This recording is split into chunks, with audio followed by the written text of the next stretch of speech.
Welcome back, everyone. Today we have a very special conversation. We are going to hear how someone introduces themselves naturally in English. Before we start, I want to make it clear, this conversation is completely fictional. The guest and all details are made up for learning. Now let me introduce today's guest, a young man from Osaka, Japan, who will show us what a natural self-introduction in English sounds like. Thank you so much for having me. I am really happy to be here and to help everyone practice their English today. Wonderful! Let us get started. Could you begin by telling us your name and a bit about where you come from? Of course. My name is Kenji, and I am from Osaka, Japan.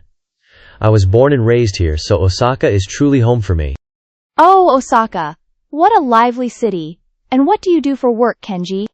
I work as a product designer at an electronics company here in Osaka. My team designs everyday household items like fans, rice cookers, and small appliances. That sounds really creative. What does a typical day at your job look like? Most mornings I spend sketching new ideas. In the afternoons, I usually meet with engineers to discuss how to actually bring those ideas to life. We also spend a lot of time thinking about how people will actually use the product at home. That is the part one find most interesting. I love that. Thinking about the user's real experience. So how did you first get interested in product design? I have always loved drawing and taking things apart since I was a child. My mother gave me a sketchbook when I was 6, and I never stopped. That is such a lovely story. Did you end up studying design at university, or did you follow a different path? Yes, I studied industrial design at a university in Tokyo, a 4-year program. I learned both the creative and the technical sides of the field. And after graduation, you chose to come back to Osaka. Was that always your plan? Yes, absolutely. I love everything about Osaka. The food, the local humor, and the energy of the city. I really cannot imagine living anywhere else. What about your family, Kenji? Do they have a background in design or creative work? Not exactly. My father runs a small metal workshop. He is a skilled craftsman, and he always hoped I would take over the business someday. Oh, that must have been a really tough decision, choosing your own career path over your father's wish. It was difficult at first. But when I explained my passion for design, my father slowly came to understand. Now he is actually my biggest supporter. That is really touching. What do you enjoy doing when you are not at work? Do you have any hobbies? I love cycling around the city on weekends. Osaka has so many interesting neighborhoods, and cycling is the best way to discover them.